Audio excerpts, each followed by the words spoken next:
And today I'm going to show you how to grow pea shoot greens on soil. I'll just get my trays and we'll put some soil on them.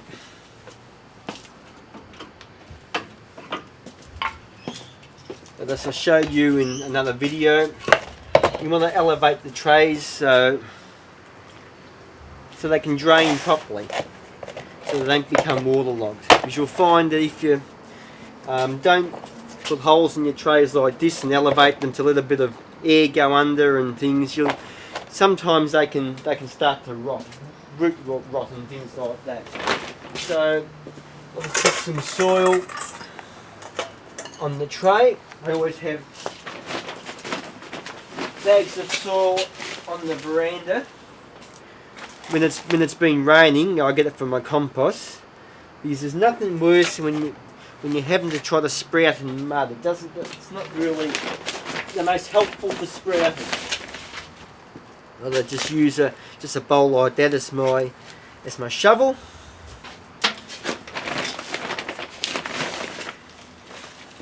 You can see there's a few little bumps and things in the soil, but I'm not too worried about that.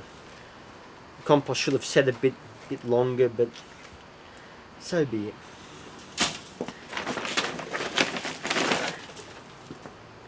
Okay.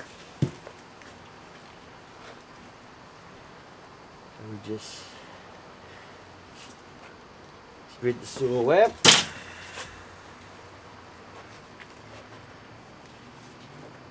Now it's probably got about that much thickness.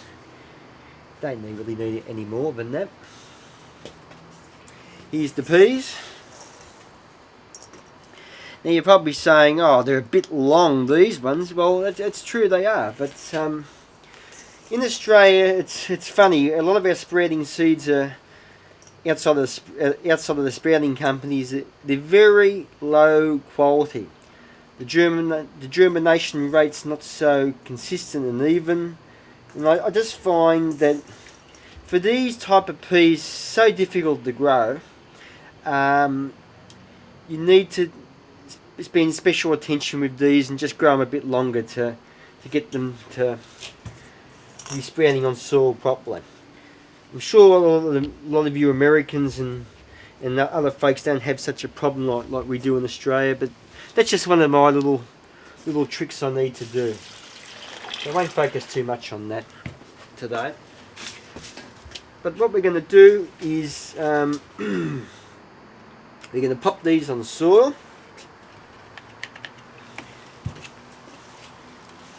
Actually, I don't really need to wet the soil with these, but I'll just spread them out. So you do it nice and quick, nice and easy, no hassle. These are absolutely essential to a raw food diet. Far more powerful than your normal alfalfa sprout and broccoli sprout. They're higher in sunlight, they're higher in electrical charge, and you'll find when you've been living on just your normal jar sprouts and you suddenly go to these soil-based microgreens, you will feel the difference. Believe me. The scientist, Dr. Valerie Hunt at UCLA in the 1970s, classified these as a 5-star food, meaning they have the highest electrical charge on the human cells of any family of foods. And in my experience, she is completely spot on. There's no foods give you the power like these microgreens. And if you do this diet, you will quickly find that out. A diet is not complete without the pea shoot greens during the colder months. The wheatgrass, it's even more important sprout. The sunflower greens, absolutely indispensable. And you'll find that the buckwheat lettuce offers a special little treat for the brain and the body too. That's quite unique to the plant. But I won't talk about the science of the sprouts at the moment. I just want to just keep it nice and simple.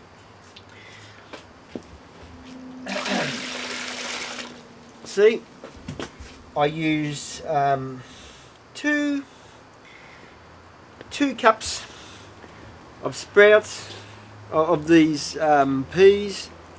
Fills up to about there. I soak them for 24 hours. They swell up to there, and it fits exactly in the tray. Now, what I can do, I can just leave them like that if I wanted to, but I just find for these unique set of peas grown in the certain conditions that the farmer did them, I just find it's best to put a slight layer of soil over them. That's just my experience. I just find they won't always anchor in, but that's not always the case for everyone. It just depends on the peas and things like that. So what I do this time is I take the ultra fine soil. You don't want anything too lumpy. Just spread it over like that. Don't need to use too much soil. Just let them know that there's something to attach their roots onto.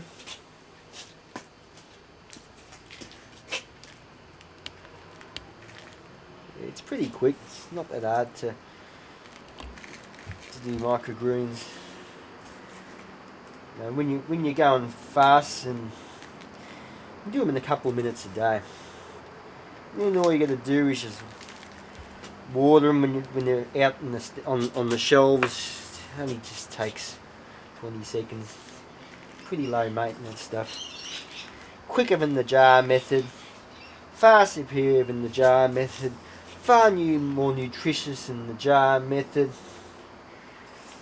Makes a nice composted soil to build up the soil. Absolutely brilliant. Nothing better. It's just as simple as that. Now, all I need to do afterwards is just spray these, but I'll just show you that in a minute. Now, if you look over, I've got a whole section of the veranda devoted to the pea shoot greens.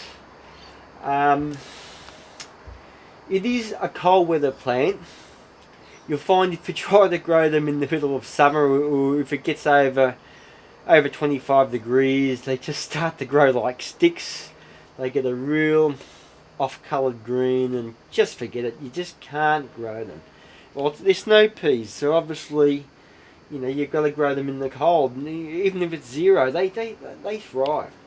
It's been really cold at night, at about 7 degrees, 5 degrees at night, and they grow no problems. They take about 12 days, and they keep you going throughout the winter. You know, my spirits are always high. Don't get the winter blues like I used to anymore. High energy sprout, a beautiful sprout. I just love to just come out here at night. I don't care. I don't feel the cold much anymore. I just come out here, and I just like to just look at the sprouts and just admire the brilliant green under the fluorescent light, and you just feel so happy and at peace with everything, and you just look at them, and it's just so much better than watching nonsense on the TV. You can just stand there and you can just reflect and be with nature, just getting back to our old farming roots. And you know, it's just a simple way to do it, and they grow so quickly. You're not in the garden, you know, for not growing them for 90 days. It's just a high turnover, far more nutritious than your vegetable greens. It's just a totally superior way to be eating. We'll talk about that more another time. Now I'll just wash these. I'll just water these sprouts. And you don't give them too much. You don't want to make a mud pile. Just put them on a real light spray, just like that. Nothing too much. It's about enough. And what I'll do is I'll just put another tray on top to anchor it down properly.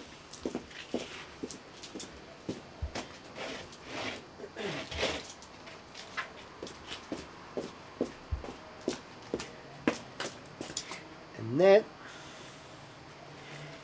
is ready to go. Now what I'll do is I'll put that on my shelving unit later in the shed in the dark, but I've just taken one out from the shed and this is what they look like. That's about the right height to grow them to. And I'll just give it a bit of a water. A slightly harder spray, not too much, but just a little bit. That's all it needs. You don't want to overwater them either. That's just enough to get it started. And I'll just put it in my initial sprouting area, which is over there. That just keeps the rats from eating them. Like I find with the ryegrass here, that's always a real problem with the rats. So we've got to put it in behind the wire there. But once it's grown to a certain grass level, you'll find that they aren't going to be eating grass. They're just after the initial 2 to 3 day old grain sprout. With the peas, it's not such a problem, but I'll just put them in there initially anyway. There's no big deal about that. So that's all there is to it with sprouting the peas. But there's just one other thing I do want to show you. Just give me a moment. We'll just pause the camera just for a second, and I'll just bring a couple of other things out for you.